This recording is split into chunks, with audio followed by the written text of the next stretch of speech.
Hello and welcome to study for excellence. आज हम discuss करेंगे मेडिवल हिस्ट्री और ये मेडिवल हिस्ट्री का पार्ट 2 है।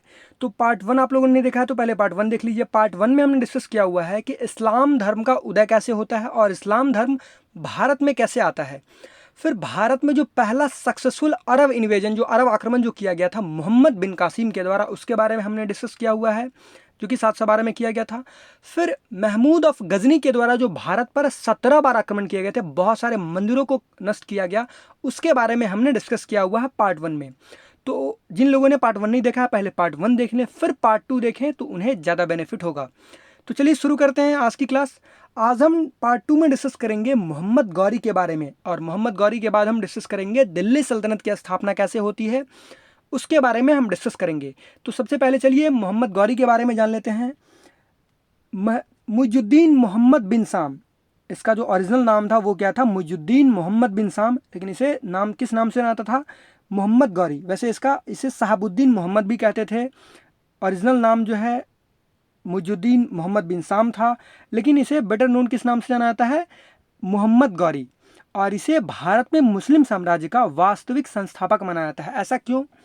ऐसा इसलिए क्योंकि जितने भी आक्रमणकारी आए, जितना भी भारत पर आक्रमण किया गया, तो वो सारे आक्रमणकारी क्या करते थे? वो भारत को लूटकर अपने राज्य चले जाते थे।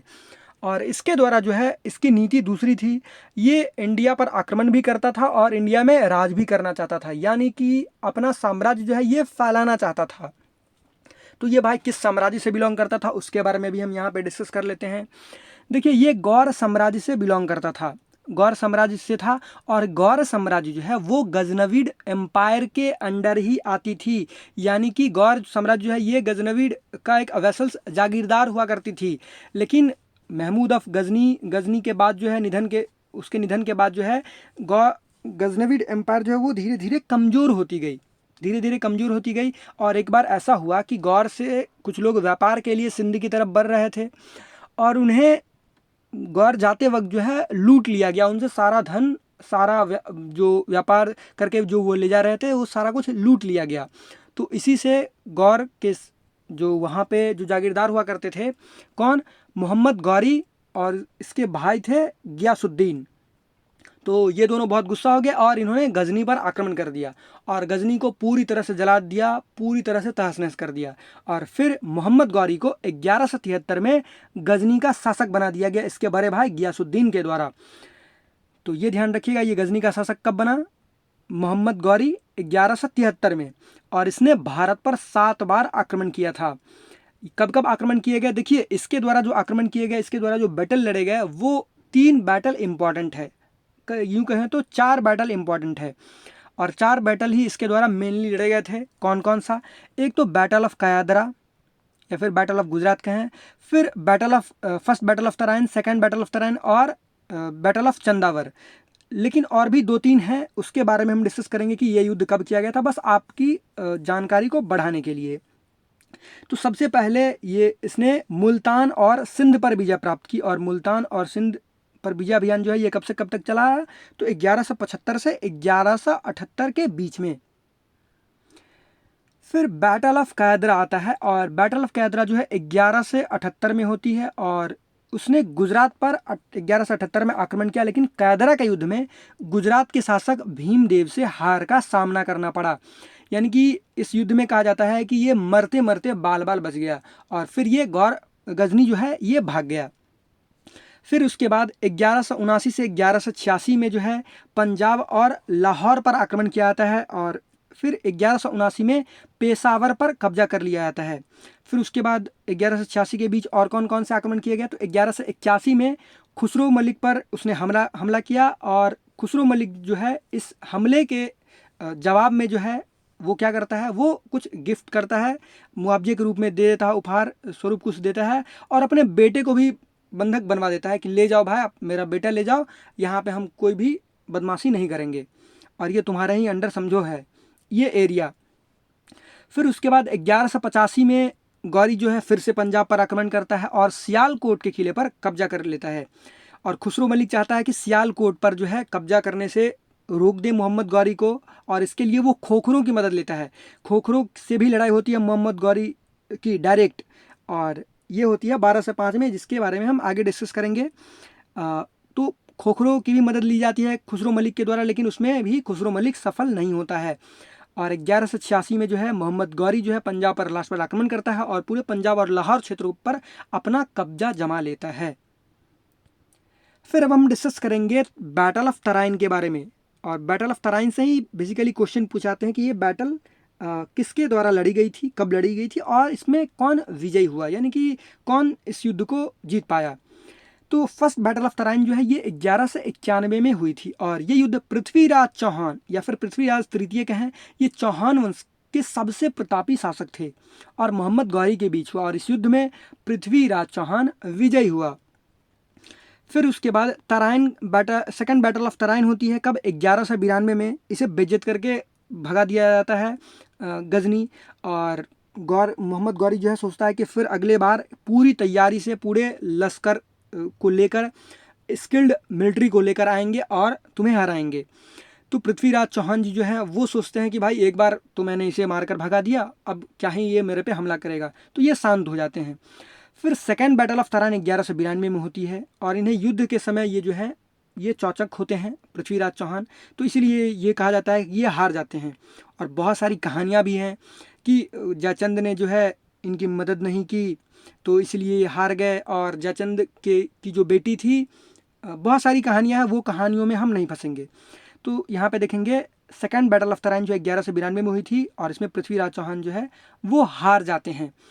और उस हारने के बाद जो है कुछ मांडोली भी की जाती है, लेकिन मांडोली में कुछ ज़्यादा फर्क पड़ता नहीं है और पृथ्वीराज चौहान को जो है वो अजमेर में शासन करने के लिए दे दिया जाता है, लेकिन फिर कुछ दिन बाद अजमेर भी छीन लिया जाता है पृथ्वीराज चौहान से। तो इस युद्ध में बेसिकली ये कहा जाता है कि राजा जयचंद जो है वो मोहम्मद गौरी की मदद कर देता है। और क्यों मदद कर देता है, क्योंकि पृथ्वीराज चौहान और जयचंद की जो बेटी थी संयोगिता, उनके बीच में अफेयर माना जाता है और इसीलिए पृथ्वीराज चौहान जो हैं वो संयोगिता को लेकर भाग जाते हैं, जिससे कि जयचंद की जगहसाई होती है और जयचंद को खराब लगता है। ये सब बस कहानियाँ ही हैं, कहानियों में नहीं फंसना है। जो फैक्ट है, जो इतिहासकारों के द्वारा कहा गया, हिस्टोरियन के द्वारा लिखा गया है, उसी को यहाँ पे हम डिस्कस करेंगे। ये भी ऐसा नहीं है कि कहीं पे लिखा नहीं गया, ये भी लिखा ही गया ये कहानियाँ, लेकिन जो उसके पोएट होते थे किसी के दरबार में, वो क्या ही लिखेंगे, क्या सही लिखेंगे। फिर अब हम डिस्कस करेंगे चंदावर का युद्ध। देखिए जयचंद ने जो है मोहम्मद गौरी की मदद की थी, लेकिन जयचंद से ही लड़ाई हो गई 1194 में। कहाँ पे, तो चंदावर में। और किस राजा के साथ, तो राजा जयचंद के साथ, और ये कन्नौज के राजा थे। और पूछा जाए किस डायनेस्टी से बिलोंग करते थे जयचंद, राजा जयचंद, तो गढ़वाल डायनेस्टी से बिलोंग करते थे। और इस युद्ध में जो है मोहम्मद गौरी विजयी हुआ। कहा जाता है कि राजा जयचंद जीतते जीतते हार गए। तो बस इसमें आप इतना ही ध्यान में रखिएगा। फिर अब हम डिस्कस करेंगे कि कुछ दिनों के लिए मोहम्मद गौरी जो है ये गजनी चला जाता है और गुजरात, बुंदेलखंड और बंगाल और बिहार का जो विजय अभियान जो है वो कुतुबुद्दीन ऐबक पर छोड़ देता है। और इसी के बाद जो है ये कहा गया है कि कुतुबुद्दीन ऐबक जो है गवर्नर बना दिया जाता है। कुतुबुद्दीन ऐबक गुलाम है मोहम्मद गौरी का और इसे गवर्नर बना दिया जाता है दिल्ली का। तो चलिए अब हम देखते हैं कि कुतुबुद्दीन ऐबक किस तरह से विजय अभियान चलाता है। कुतुबुद्दीन ऐबक गुजरात के राजा भीमदेव पर ये हमला करता है, लेकिन वो पहले हार जाता है। कुतुबुद्दीन ऐबक भीमदेव तृतीय पर हमला करता है और वो हार जाता है, लेकिन फिर हमला करता है और कुतुबुद्दीन ऐबक जीत जाता है और इसी से गुजरात पर विजय प्राप्त करता है। फिर उसका अगला निशाना क्या होता है, बुंदेलखंड, जो चंदेल राजपूतों द्वारा शासित एक क्षेत्र था बुंदेलखंड। उसने कुतुबुद्दीन ऐबक ने चंदेल राजपूतों को भी हरा दिया और बुंदेलखंड पर विजय प्राप्त कर ली। और इसी दौरान मोहम्मद गौरी के एक गुलाम मोहम्मद बख्तियार खिलजी, जो कि बेसिकली किसके अंडर में गुलाम हुआ करता था, कुतुबुद्दीन ऐबक का गुलाम हुआ करता था, लेकिन कुतुबुद्दीन ऐबक भी एक गुलाम था, तो इसे हम मोहम्मद गौरी का भी गुलाम कह सकते हैं। बख्तियार खिलजी 1197 में बिहार और 1202 में बंगाल पर हमला कर देता है और बंगाल और बिहार दोनों गौरी के नियंत्रण में आ जाते हैं और खिलजी बंगाल और बिहार का वायसराय बना दिया जाता है। आपको पता होगा कि नालंदा विश्वविद्यालय को जो तोड़ा गया था वो किसके द्वारा तोड़ा गया था, बख्तियार खिलजी के द्वारा ही तोड़ा गया था। तो ये भी क्वेश्चन पूछा जाता है बराबर। फिर एक होता है लास्ट जो इंडिया में जो विद्रोह होता है मोहम्मद गौरी के साथ, वो होता है खोखरों का विद्रोह 1205 ईस्वी में। और 1206 ईस्वी में जो है इसमें भी तरह से जीती जाता है मोहम्मद गौरी, और उसके बाद 1206 ईस्वी में इसकी हत्या कर दी जाती है एक कट्टर मुस्लिम के द्वारा। तो बस आप मोहम्मद गौरी से इससे ज़्यादा क्वेश्चन नहीं पूछे जा सकते हैं। और अब हम डिस्कस करेंगे कि दिल्ली सल्तनत की स्थापना कैसे होती है। तो दिल्ली सल्तनत जो है ये 1206 से 1526 ईस्वी तक चलती है।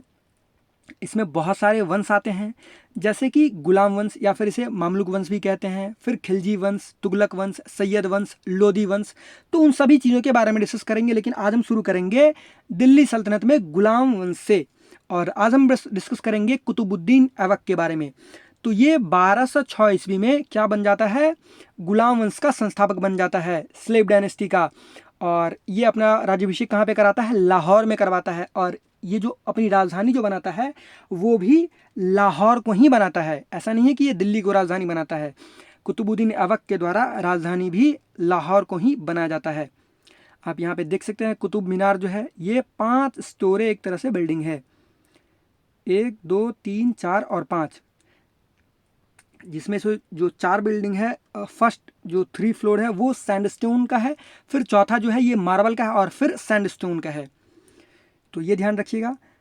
कुतुबुद्दीन ऐबक के बारे में कहा जाता है कि ये बहुत ही दयालु प्रवृत्ति का था, इसीलिए इसे लाख बख्श की उपाधि दी गई थी। लाख बख्श क्यों, अब दूसरी उपाधि भी दी जा सकती थी, लेकिन लाख बख्श क्यों, क्योंकि ये लाखों का एक बार में दान कर देता था गरीबों में, तो इसीलिए इसे लाख बख्श की उपाधि दी गई थी। फिर इसकी मृत्यु जो है वो चौगान पोलो खेलते समय घोड़े से गिरकर हो गई थी। तो उस समय एक खेल होता था हॉर्स पोलो, तो वही खेलते खेलते ये घोड़े से गिर गया और ये मर गया और इसे लाहौर में दफनाया गया। फिर कुतुबुद्दीन ऐबक ने ही कुतुब मीनार की नींव रखी। एक तरह से कहा जाता है कि ये सेकेंड बैटल ऑफ तराइन और चंदावर युद्ध के बाद ही इसकी नींव रख दी गई। लेकिन जो पहला जो कहा जाता है कि जो फ्लोर जो है, पहला फ्लोर जो है वो कुतुबुद्दीन ऐबक के द्वारा बनाया गया। ऐसा नहीं कि पूरा का पूरा कुतुब मीनार कुतुबुद्दीन ऐबक के द्वारा बनाया गया, पहला फ्लोर ही, फर्स्ट स्टोरी ही, बेसमेंट जो है वो बनाया गया था कुतुबुद्दीन ऐबक के द्वारा। और अगर कोई पूछ ले कि कुतुब मीनार की जो हाइट है वो कितनी है, तो ये है 73 मीटर, या यूँ कहें तो 240 फीट। और इसका जो 3 जो स्टोरेज जो है, यानी कि पहला बेसमेंट और फिर 3 स्टोरेज जो है, ये किसके द्वारा बनवाया गया, ये बनवाया गया था इल्तुतमिश के द्वारा। कब, तो 1220 ईस्वी में। फिर फिरोज शाह तुगलक के द्वारा 1368 ईस्वी में इसकी मरम्मत कराई गई। एक बार क्या हुआ कि बिजली कर की जो लाइटिंग जो होती है वो हुआ, ठनका जो भी कहें आप, और इसका जो ऊपरी हिस्सा है वो पूरी तरह से ध्वस्त हो गया। तो फिरोज शाह तुगलक के द्वारा 1368 में इसके चौथे मंजिल को बनाया गया, यानी कि उसकी मरम्मत की गई, और साथ ही साथ एक 5वां मंजिल भी बनाया गया फिरोज शाह तुगलक के द्वारा। यानी कि ये 5 मंजिला एक टॉम्ब है जो कहें आप। फिर एक चीज़ ये भी ध्यान रखिएगा कि कुतुब मीनार जो है ये यूनेस्को वर्ल्ड हेरिटेज साइट भी है, ये भी इम्पॉर्टेंट है, ध्यान में रखिएगा। तो आप ये ध्यान रखिए कि फर्स्ट 3 स्टोरेज जो है जो कुतुब मीनार की, वो क्या है, रेड सैंडस्टोन से बनी है, 4th जो है मार्बल से बनी है, और 5th फिर सैंडस्टोन से बनी है। फिर इसी ने दिल्ली में कुव्वत उल इस्लाम मस्जिद और अजमेर में 2.5 दिन का झोपड़ा नामक मस्जिद का निर्माण करवाया। अब देखिए यहाँ से एक क्वेश्चन बहुत ही इंपॉर्टेंट निकलता है कि भारत का पहला मस्जिद कौन है, तो भारत का पहला मस्जिद है कुव्वत उल इस्लाम मस्जिद। और 2.5 दिन का झोपड़ा जो है ये भी मस्जिद ही है, लेकिन भारत का पहला मस्जिद अगर पूछ लिया जाए तो ये क्या है, कुव्वत उल इस्लाम मस्जिद, जो कि किसके द्वारा बनाया गया था, कुतुबुद्दीन ऐबक के द्वारा बनाया गया था। और ये भी कहा जाता है कि कुतुबुद्दीन ऐबक ने जो कुतुब मीनार की जो नींव रखी थी, देखिए बहुत सारी कहानियां हैं। एक तो ये कहा जाता है कि चंदावर के युद्ध के बाद ही या फिर तराइन की दूसरी लड़ाई के बाद ही इसका निर्माण कार्य शुरू कर दिया जाता है जीत की खुशी में। फिर बहुत जगहों पे आपको ये भी मिलेगा कि कुतुबुद्दीन बख्तियार काकी के याद में, जो कि एक सूफी सेंट हुआ करते थे, उनके याद में कुतुबुद्दीन ऐबक ने कुतुब मीनार की नींव रखी। तो आपको बस कहानियों पे जो फैक्ट है बस वो ध्यान रखना है, और ये कहानियाँ हमारे एग्ज़ाम में नहीं पूछी जाती है। तो ये ध्यान रखिएगा। और कुतुबुद्दीन ऐबक के निधन के बाद जो है इसका बेटा आराम शाह गद्दी पर बैठता है, लेकिन इसकी आत्महत्या कर दी जाती है इल्तुतमिश के द्वारा। इल्तुतमिश कौन होता है? इल्तुतमिश कुतुबुद्दीन ऐबक का एक तो गुलाम और साथ ही साथ दामाद होता है। तो नेक्स्ट पार्ट 3 में हम डिस्कस करेंगे इल्तुतमिश, और वहाँ पे हम गुलाम वंश को पार्ट 3 में पूरी तरह से ख़त्म कर देंगे, और उसके बाद हम फिर नेक्स्ट डायनेस्टी स्टार्ट करेंगे। तो ये है वीडियो का अंत। आई होप आपको ये वीडियो अच्छा लगा हो, और अगर आपको ये वीडियो अच्छा लगा हो तो प्लीज़ वीडियो को लाइक कीजिएगा, इस वीडियो को शेयर कीजिएगा, और हमारे चैनल स्टडी फॉर एक्सेलेंस को सब्सक्राइब कीजिएगा, जिससे आपको हमारी आने वाली वीडियो मिलती रहे। धन्यवाद।